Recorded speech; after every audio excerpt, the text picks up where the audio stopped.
Christopher Wilson had been staring at eviction notices for 3 weeks when the job posting appeared in his inbox. Night security supervisor, Moonbeam Children's Museum.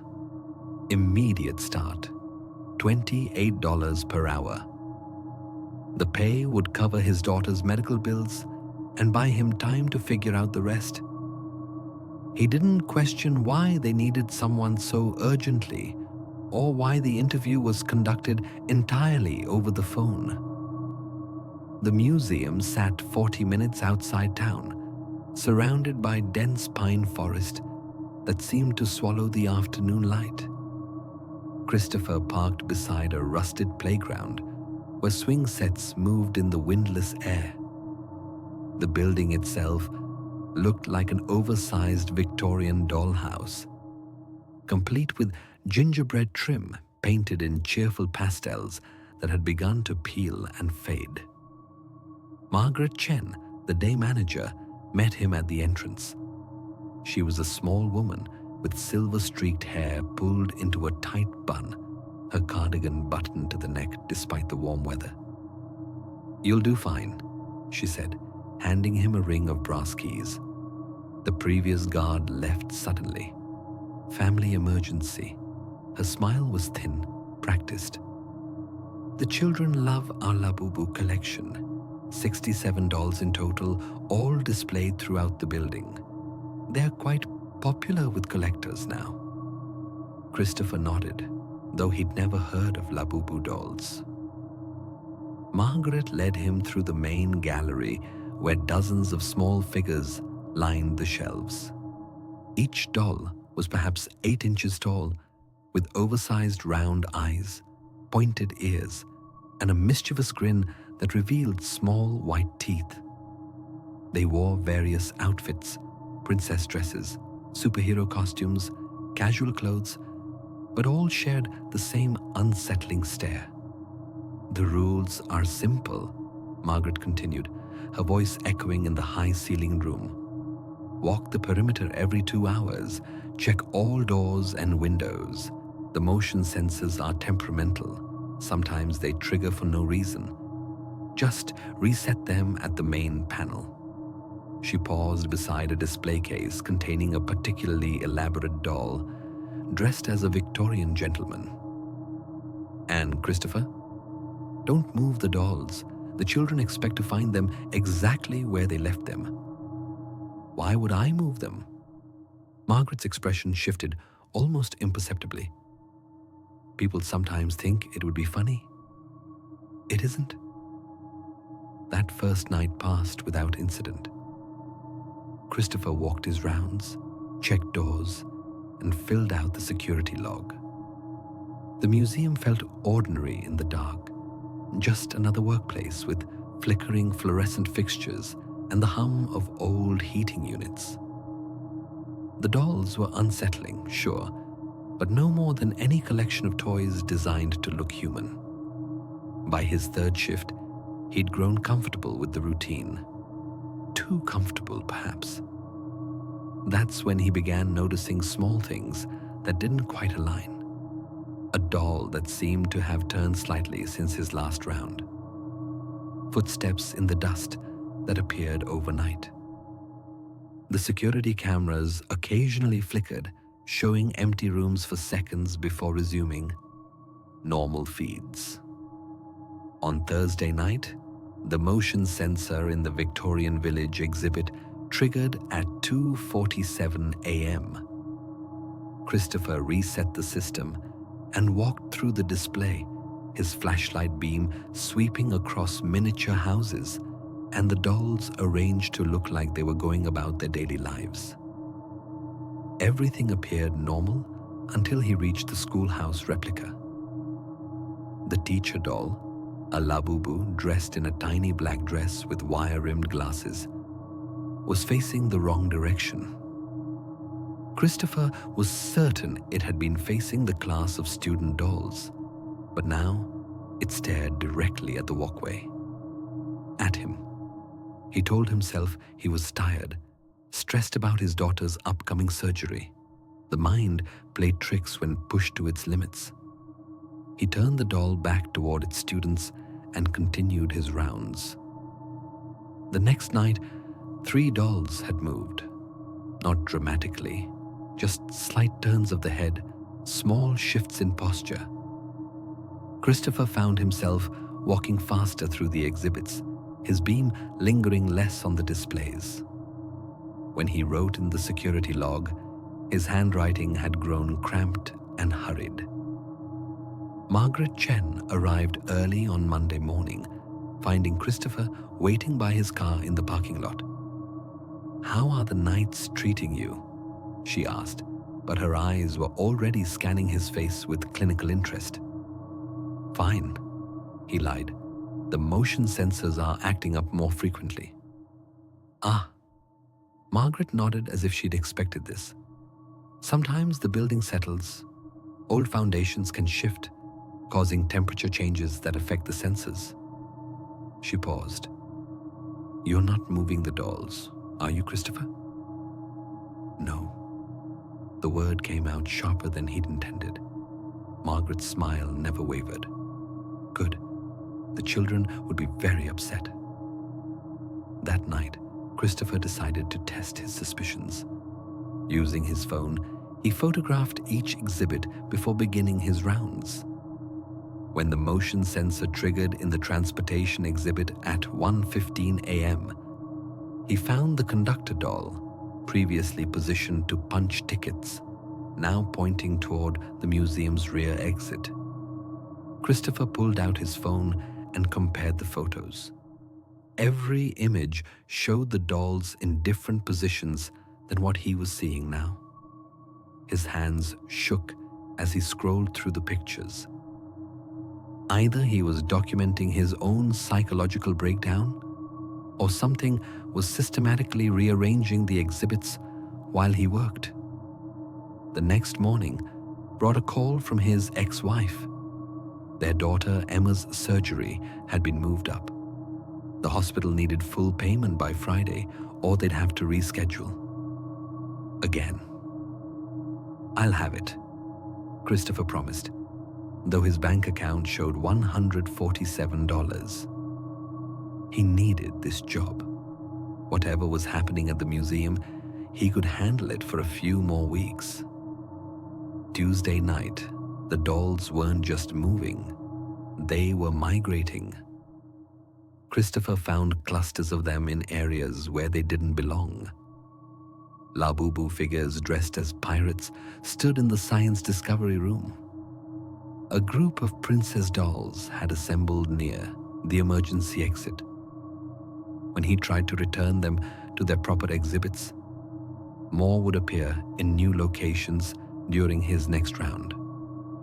By 3 a.m., Christopher stopped attempting to restore order.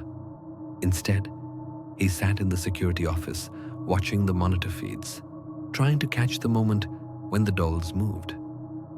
But the cameras showed nothing unusual, just static displays under dim lighting. At 4:17 a.m., every motion sensor in the building triggered simultaneously. Christopher ran through the exhibits, flashlight cutting wild arcs through the darkness. In the main gallery, he found them. All 67 dolls arranged in a perfect circle around a single chair that had been dragged from the reading corner. The chair faced the center of the circle, as if waiting for someone to sit down. Christopher backed toward the exit, but the front door wouldn't budge. The electronic lock blinked red, refusing his keycard. He pulled out his phone to call for help, but found no signal. Impossible, since he'd been texting his daughter goodnight just hours earlier. The emergency exit was blocked by a supply cabinet that hadn't been there before. Christopher put his shoulder against it, but the cabinet was solidly wedged in place. When he turned back to the gallery, the circle of dolls had tightened around the chair. That's when he heard it, a child's voice, barely a whisper, coming from somewhere among the dolls. "Daddy's here. Daddy came to play." Christopher's blood turned to ice. He recognized the voice. Emma, his 8-year-old daughter, currently asleep 300 miles away in her hospital bed. "We've been waiting," the voice continued. And now Christopher could see which doll was speaking.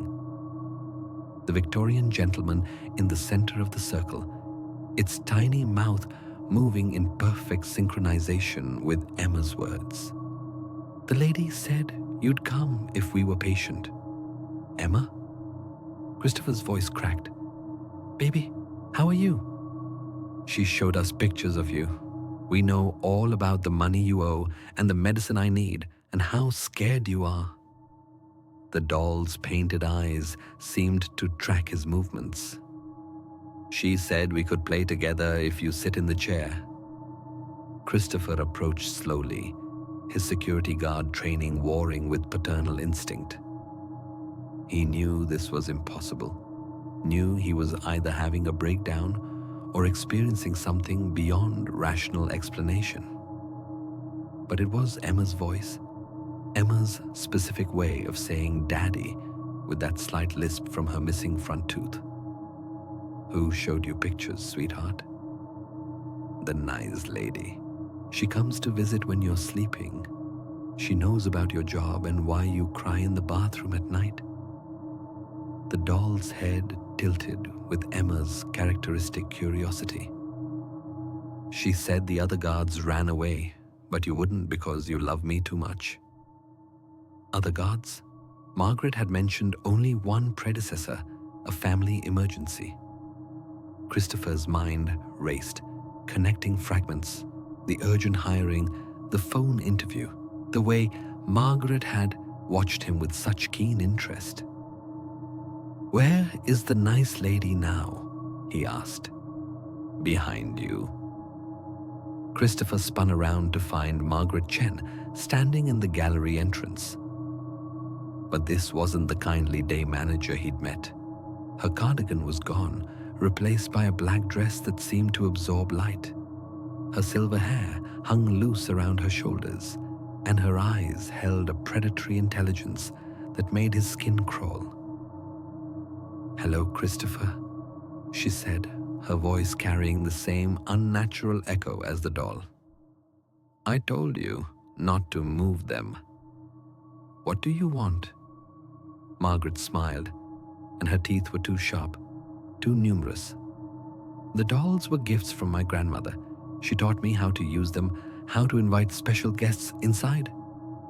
She gestured toward the circle. "The children who visit the museum, they leave something behind. A wish, a fear, a secret. The dolls collect these pieces and wait for the right person to complete the set.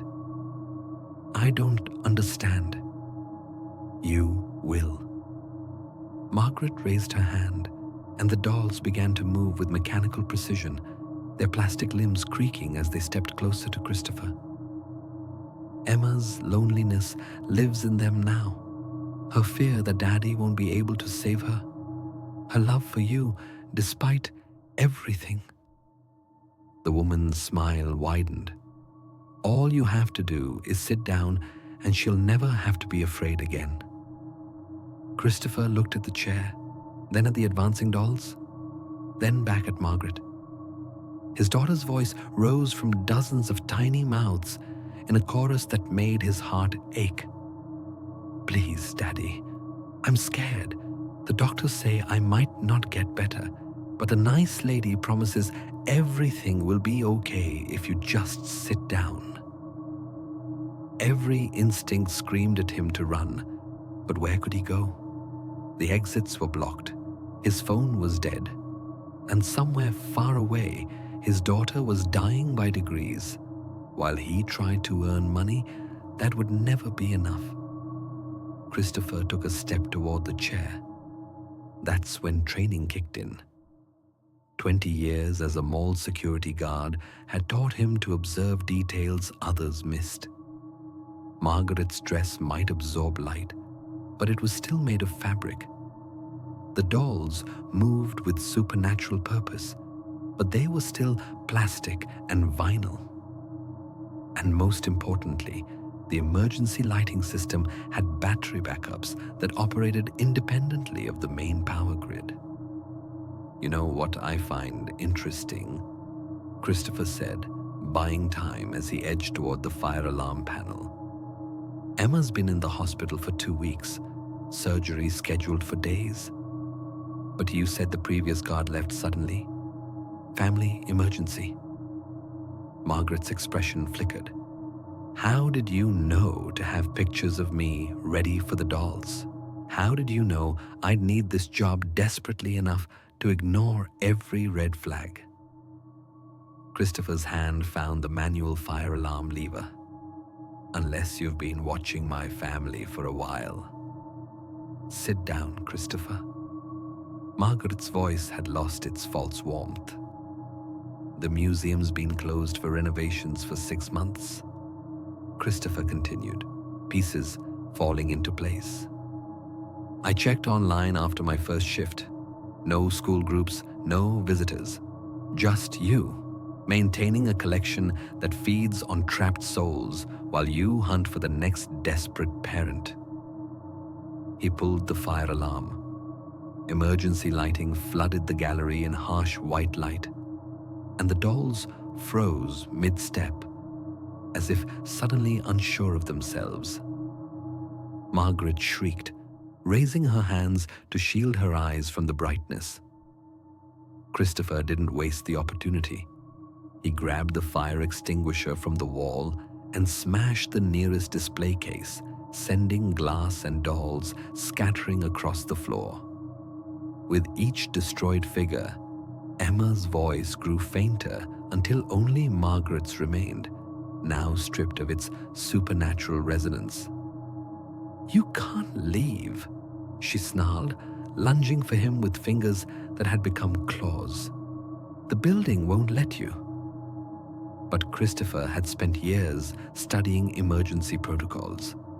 He knew that fire systems overrode security locks, that sprinkler activation would trigger automatic door releases. He aimed the extinguisher at the nearest smoke detector and emptied the canister. Water began raining down from the sprinklers as emergency systems activated throughout the building. The electronic locks disengaged with audible clicks, and Christopher heard the front door's magnetic bolts retract. Margaret's scream followed him as he ran through the museum, stepping on broken dolls and slipping on wet floors. He burst through the front entrance into the cool morning air, not stopping until he reached his car. Behind him, the museum lights flickered and died. Through the dark windows, he thought he could see small figures moving frantically, searching for something that was no longer there. Christopher drove straight to the hospital, arriving as Emma was being prepped for surgery. The doctors were surprised when he handed over a check that covered the full cost of her treatment.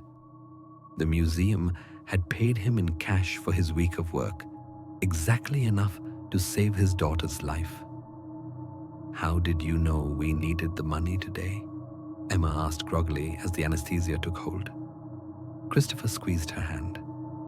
"A little bird told me." Emma smiled. "Was it a nice bird?" "No," Christopher said softly, "but sometimes the scary ones tell the most important truths." Later, after Emma's surgery was successful and she was sleeping peacefully, Christopher called the state police to report the museum. The officer who took his statement was polite but skeptical, until Christopher mentioned Margaret Chen. "We've been looking for someone matching that description," the officer said. 5 missing persons over the past 3 years, all single parents, all facing financial crises. Last seen accepting employment at various seasonal attractions. They found the museum empty, its exhibits removed, and the building stripped bare. The only evidence of recent occupation was a basement room filled with newspaper clippings, obituaries, missing person reports, and hospital billing notices. At the center of it all sat a single Labubu doll, its painted eyes staring blindly at the ceiling. Christopher refused to look at it when the police showed him the photos. Emma recovered fully, but Christopher never worked security again. He found a day job at a hardware store and made sure he was home every night by 6. Sometimes Emma would ask about the nightmares that woke him, about why he'd packed away all her dolls without explanation. He always told her the same thing. Some toys are too good at pretending to be real. Emma seemed to understand, though she never asked what he meant. Children, Christopher had learned, were often wiser about monsters than the adults who tried to protect them. And late at night, when the house was quiet and Emma was sleeping safely down the hall, Christopher would sometimes catch himself checking the shadows in her room, not for intruders or thieves, but for small plastic figures with painted smiles and glittering eyes. He never found any, but he never stopped looking either. Some vigilance once earned becomes a permanent part of who you are. Christopher had saved his daughter by recognizing that love could be weaponized, that desperation made people vulnerable to predators who understood exactly which buttons to push. The lesson was worth remembering, even if it meant never again trusting his own shadow completely. The hardware store was a good place for a man who needed to build walls between his family and the world. Christopher had become very good at building walls.